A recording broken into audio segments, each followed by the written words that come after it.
nobody, They change on me. I ride around untouched, Won't need catch a stain on me. Built from the mud up now, yeah. So you know they hate on me. So much make my price for them. They say I got it safe on me. Trust nobody, See these niggas, they change on me. I ride around untouched, Won't need catch a stain on me. Built from the mud up now, yeah. So you know they hate. What the hell going on? What's up, everybody? It's your girl Chynia. Some of you guys know me from my books. It's Authorshaniyadennis. Some of you guys know me from my music. It's by It's Fast, by It's Sav, by It's Savo. Whatever name you want to call me, that's fine because they're all me. And I know you guys are wondering what the hell is going on today. Well, I told you guys I'm doing that grind talk on my YouTube channel. Today I have a special guest who I will be interviewing today. So make sure you like, comment, subscribe, hit that bell. Make sure you tell your mommy, your daddy, your sister, your brother, your uncle, your cousin, your wife, your husband, your side nigga, whoever, to get to my channel and run it up. Yeah. Alrighty. So first thing first, I want to thank my special guest for being on my channel today. And go ahead and introduce yourself to the people. What's going on? I'm Fat Shy, Fat China, Fat Chynia. It's really Fat Chynia, but people call me Fat China. That's good with y'all. And I'm from Columbus, rapper, or just an artist at this point. That's crazy you say that. I never knew it was pronounced like that. That's Chynia. Thank you. That's your real name? It's not? Nope. So my name originates from, I always felt like I looked like a fat China doll. So instead of Black China, it was fat. I didn't want to be Fat China, so Fat Chynia. Okay, that's dope. That's dope. Okay, so how long have you been doing music for? I've been rapping all my life, but I started recording in 2017. 2017. Okay. And started shooting videos in 2018. So you go to shoot your music videos, do you do different people or you like to stay to one person? It used to be straight Bangy, but I like everybody. Drew, Bangy, KB. Okay. Those are the main people I work with, but I like everybody. Okay. So what has been your hardest challenge of being a rapper so far? Keeping purpose. Okay. Because I feel like, at times there's no money in it, so automatically I don't got no motivation to do it. It's not bringing me in no funds. It's not bettering my life. I'm just spending my money, and that don't sound right to me. So I feel like that's the hardest challenge for real. It definitely is, especially because you got to invest so much. People don't really understand how much money go behind this music shit, but it takes a lot of money. So when you ain't making revenue back, it is hard to be like, damn, this is what, you know what I mean? But that shit gonna pay off because you're very talented. So that shit gonna. Thank you. Talk a little bit about your childhood. How was it growing up? I grew up in a 2-parent household. Okay. My mom and dad is together. They're married. Okay. I got 4 siblings. I don't know. My dad was a hood nigga. My mom was a business owner. I don't know. Had a regular old childhood. Yeah. Are you the oldest sibling? No, I'm the middle child. Okay. So you got brothers and sisters? Yep. I got 3 brothers and a sister. Okay. So your sister younger than you? Yep. She is 22. Okay. So I know a lot of people experience where their family's not really supportive with their music, don't come to shows, don't share a music video and shit like that. Would you say you have a supportive family when it comes to music? I feel like I have a very good support system. My dad was a rapper, so that's who I follow behind. But as far as sharing videos and all that, I mean, when we say family, I gotta think of a broad range. I don't want to say they're not supportive, but I mean, I don't know. They just, I wouldn't say they shared videos, but they was as supportive as they can be with me. Okay. Let's talk about school. Were you one of those trouble kids? Did you do sports? Me, I was a badass. I stayed, I was in a gang and shit, so I used to stay fighting and getting in trouble and stuff. How was your childhood? Was you? I was a trouble child. Yeah. Okay. Yeah, I was bad. Did you fight a lot? No, I didn't more so fight. I felt like I thought I was grown. I was in the streets, kicking it with niggas, my friends, just trying to be grown. Man. Yeah. Growing up, wishing we could be grown. Now I wish I could be a kid again. As far as music, do you consider yourself an artist or a rapper? An artist. Okay, and what makes you an artist? Before I considered myself a rapper, but now I sing and stuff too. Okay. And do a little bit of pop. And I don't want to just be a rapper. I want to be more than that. I want to be more versatile, more open, and could cater to different crowds of people. Okay. I just don't want to be a rapper. So I'm gonna tell you like my first experience, like meeting you. So it was when we had that show, and you got on stage, and you just your confidence showed. That's what got me. You know what I mean? I'm like, oh, okay, yeah, she got confidence. Then you start talking your shit. I like when people talk their shit because I talk my shit. You know what I mean? So I was just like, damn, she really confident as fuck. And I kind of was a person who struggled with confidence. Up until I probably was like, shit, 21. You know, I'm 25, so I'm just not getting into. Like, I used to not like looking in the mirror. I used to always have to have people opinions. Like, so did you always have your confidence, or is that just something that you kind of just, it came along with life? I feel like my mom, I've always been big, so my mom always instilled confidence. You gotta stay cute, keep your hair done, you bigger, you gotta, you know, keep your pants above the belly button. My mom always instilled that in me, and I was the only big child forever. Oh, okay. All my siblings were small. But I feel like I kind of forced myself to have confidence for real, and I don't feel like I truly gained confidence and really fell in love with myself until I lost weight and got what I wanted. I feel like when I was bigger, I kind of was keeping my weight to satisfy others and just got comfortable in my skin. I was confident to the world, wear whatever, cute, but deep down inside, I don't feel like I was happy with where I was at. Because now that I lost weight, I'm more happier than I've ever been. What's your advice to be to people who like is struggling with self-love, self-confidence? Like, my number one advice would be not to chase confidence in the other gender. Rather you're gay, lesbian, man, female, heterosexual, whatever. Love trees. Don't try to find love inside somebody else, because you're not going to find love that way. And just, you feel me? Always just know you got one life. You're the director. You can fire whoever the fuck you want. This is your movie. So it's your life. You're beautiful, and cherish it. That's really shit, mine. Yeah, that's perfect that you said that, because like, I was one of those, like, I fell in love real young, so, like, I ain't find confidence in myself, so I was looking for him to make me feel beautiful, you know what I mean? Yeah. Nobody could fill that void but you, like, only you can fill that confident void. So, let's talk about, like, as far as your lyrics, because you hard as fuck. It's not too many female rappers that I would say I can listen to their, because people don't be coming with the, you know, the metaphors, the vocabulary. I like to really, because I rap, so I really like to listen to. So what inspired, thank you, what inspired like your lyrics? Like, how do you come up with your song? I'm really a freestyler for real. Okay. So when we in the studio, I always like to have a vibe. You know, a lot of people there, smoke, drink, just chill, and just, I don't know, I be having fun. Have you ever did a cypher before? I did do a cypher. How was that? I did, how many ciphers did I do? I did my first ever video, was a cypher. The bars was cool. Now that I'm further, I feel like I could have did better, but that was my first cypher. And then I did two other ciphers. Well, one other cypher, just recently, I think last year. Okay. I did a cypher. Say if Gotti or somebody like, I want to sign you, but you guys tell me what makes you different than all these motherfuckers who want to do something the same shit you doing. What would you say? I think what makes me different, not saying nobody else is 119% authentic, but I feel like I'm 119% myself. I clown in my music. I don't think my sound like anybody else's. Right. And I just be me, and I don't give a fuck. People be trying to be something that they not, and it don't work well, because the only person you can be is you. Can't nobody be you better than you. So that's real shit that you said that. Like me, like, that's how I feel. Like, I don't try to be the crowd. I don't try to fit in. Like, I am the fucking crowd. You know what I mean? Right. I'm gonna bring the fucking crowd with me. What inspired like your fashion? You just do you, or do you get inspired by somebody else? I literally just do me. I don't know. I be just putting shit on. Yeah, your shit be out the box. I be like, damn, she just slayed that outfit. Like, that shit. I wouldn't even thought of putting no shit together like that. Like, I'm really a girly tomboy, so I be like fighting with the tom and the girl, but nah, I just put shit on. I'm not really a designer wearing bitch.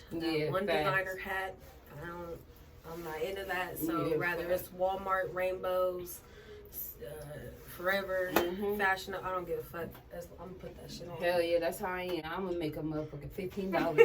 I'll feel like I spent 15 bands. So with you growing up with your family, how you were raised, do you want something similar? Like, do you want to find, like, let's say, a gangster for your husband? A OG, a hood, niglet.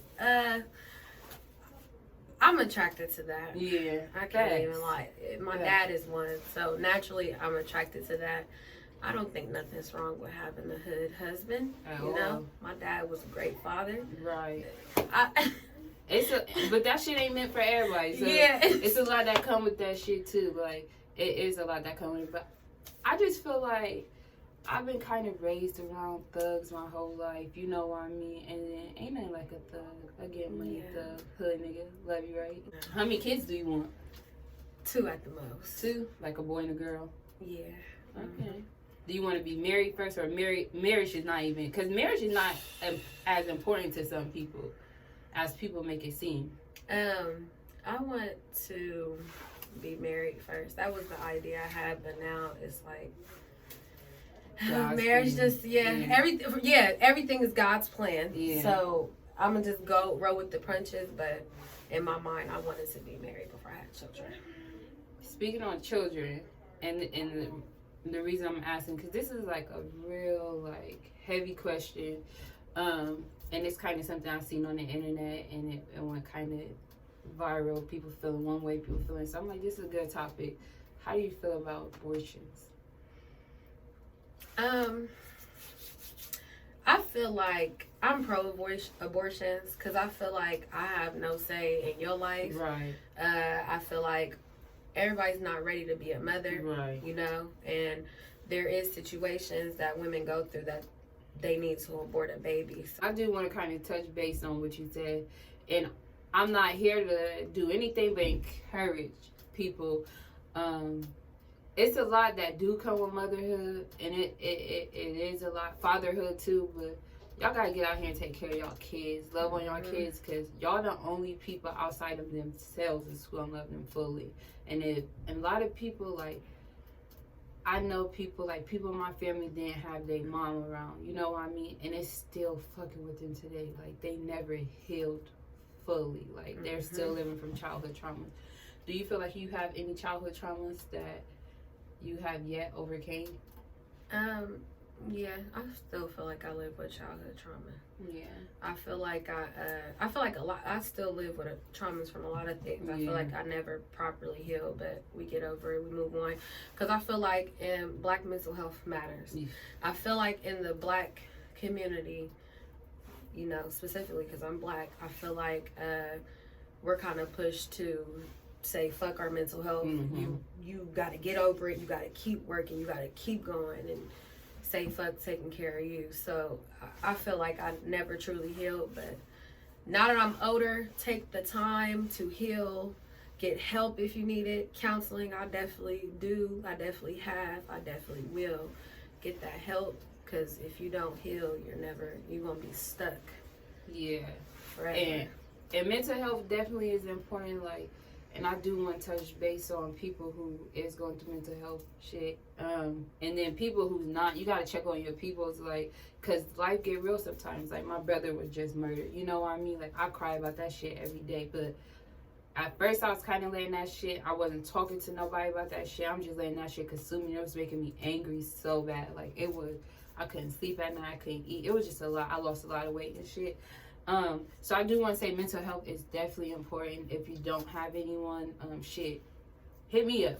I'll talk to you. I'll definitely remind you who you are. We get through this shit together. Have you ever lost anyone close to you? Yep. My condolences to you. Thank you.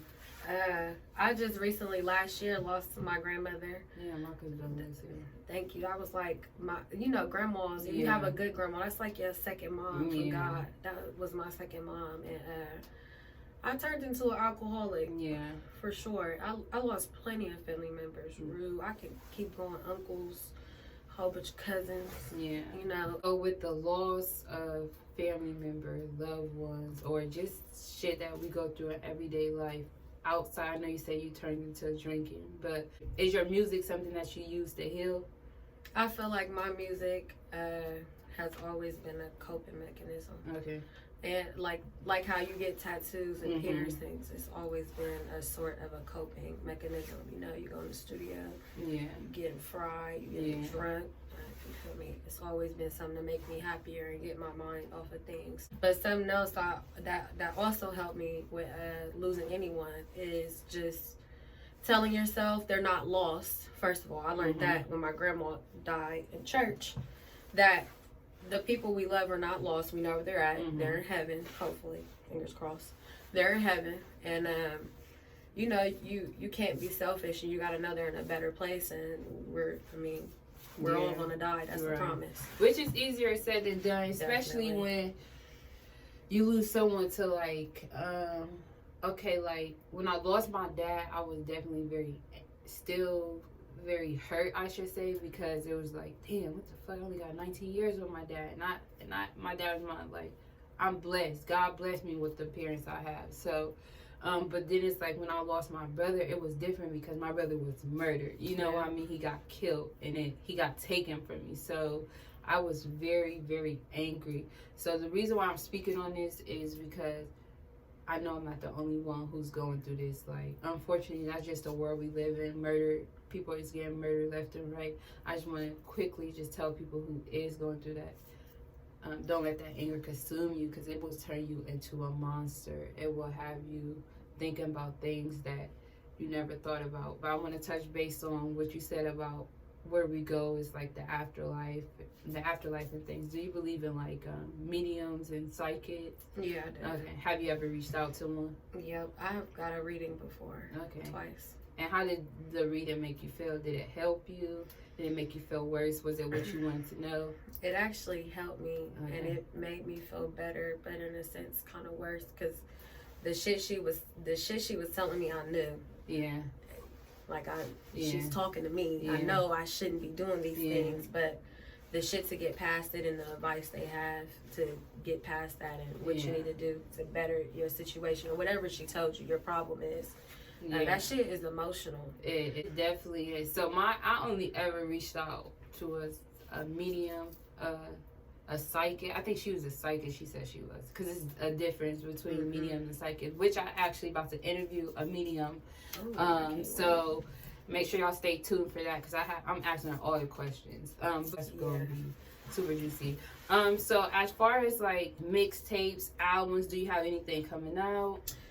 Man, I have so much music I just been sitting on for a long time and just keep adding to it, because right now I'm just trying to find my direction and really for real find some purpose and some motivation doing the music. But I got enough music for a couple mixtapes, more than 2. I just gotta put my pedal to the metal, put some motivation behind it, and get them to y'all. Do you have a manager? Yes, I do. You do? That's good. That's cause I don't even have a manager. Ain't that crazy? Like, I really do music and don't have a manager. But I just feel like if a motherfucker come talking that shit, then but I haven't met nobody who came and was serious about this shit. Like how I'm serious about this shit. You know what I mean? They be like, I want to manage you, but it be bullshit. And these is my dreams. You know, this is my life. Like, I gotta have the right person managing me. So as far as your manager, is that someone close to you, or did you go like outside, someone you never met before? I feel like at this point we're close. Okay. I feel like I've been doing trial and error with managers because I feel like a lot of the people I was managed by, or a lot of the times, I'll speak in general, a lot of the times you'll get a manager who also is pursuing a dream, rather it's makeup, hair, clothing, want to be a musician herself, and that is a difficult situation. You know, I feel like it took me a long time to find a manager because I needed someone who could cater to me and not put them before me, if you know what I'm saying. So how does them conversations go? Do they have to be talking for them to manage you? Like, I really just I give everybody not everybody, but if you come correct and you're authentic, I give you a chance. I feel like my manager per se, a trial and an error, and I don't know. I just like a motherfucker who authentic, who believe in me. If you believe in me, you think what I'm doing, you know what I'm doing is gonna get us somewhere. You like my music, you love me, and we click. We gotta click for you to be my manager. If we don't click, it's not gonna be any business with anybody. So as far as like your music or just overall in the next 5 years in life, where do you see yourself? In the next 5 years in life, where do I see myself? Overall, music, I'm praying I'll be doing music. By that time, I should have children. I'll probably be a mother somewhere. It's where I really see myself, businesses and investments for real. I'm trying to see my future being in my 30s. Okay. Still chasing my rap career. And it kind of be hard for me to see. I had this timeline of when I felt I was supposed to make it in my rap career. And I didn't meet that quota. And it's not good to think like that, y'all. Just because time is really a distraction. And life really don't have a time frame or a limit to anything, chasing your goals or any of that, because a lot of your favorite rappers made it at an old age, actors and everything. But I see Moray, I think, Moray, you heard that song Quicksand by him? Kickstand. Oh yeah. He's 28, and I was watching one of his interviews, and he said he's about to give up. Like, that was his last song he was putting out, because he's 28. He's like, damn, bro, I felt like I should have been on years ago, so I'm about to give up. Then next thing you know, his song went to 30 million views. You know what I mean? See? That's why you never, don't put no time on this shit, because it all is in God's timing. It's in God's timing. So like, and like you said, time is more of a mental thing, because who said we got to make it by this time? You know what I mean? Who said? Social media. And you got to really be mentally ready. You ever feel like you can sign a deal if the opportunity presented itself? The way the world been going with social media, just straight making it off of YouTube and all that, I don't know if I would sign a deal. Yeah. I think I would much rather be independent these days. I feel like that's where everybody is moving to, and a lot of artists don't even want to be on a record label, begging to get out of their contracts. I'm cool on that. Me too. It's like, if you want to sign me, then I got where I need to be on my own. So what I signed with you, and I'm already here. I did this shit on my own. That don't even make keep sense. Going. But you know what it is? People get money hungry. The thing about it is, people think like signing deals and shit, like a lot of artists, like, they like, oh, they offered me $5 million, you know what I mean, over the next 3 years. But you gotta think, that's 3 years, $5 million. Then you gotta, whatever they spend on videos, whatever you spend on clothes, whatever, all that shit gotta come back. Them people ain't giving you that money. It's borrowed money. But yeah, go ahead and tell people where they can find your music, where they can find anything that you got going on. Y'all can find me on YouTube, my YouTube channel, or me per se, at Chynia, FATCHYNIA, iTunes, Apple Music. You can Instagram me at the same name. It's all the same thing, FATCHYNIA. That too, y'all. If you're an artist, do YouTube, make sure your name is the same so people can find you. That's smart. Like, everything come back to my name. Like, but it's so crazy because I got 2 names that I go by. That's what's that's the thing about it, because I don't want my rap name to be Chynia. Like, but make sure you like, comment, subscribe, turn this bell on. Don't forget, I just launched my very own app, Authorshaniyadennis. You'll be able to buy from my decor line, buy my books, go straight to my YouTube, go straight to my TikTok, everything. So go ahead and check that out. Book makeup appointments with me, all of the above. But make sure you tell your mama, your daddy, your sister, your brother, your uncle, your cousin, your wife, your husband, your side nigga, whoever it is, to get to my channel and run it up. Because 2022, I'm coming for everything they said I couldn't have. I want to again thank my special guest for being on my YouTube channel today. Make sure y'all go check her out. Go check out her music. She's definitely dope. She definitely is a real, humble, nice spirit. Peace. You see, I don't trust change so much. No, they don't call me sad for nothing. Long live the greatest. Trust nobody, see, they change on me. I ride around untouched,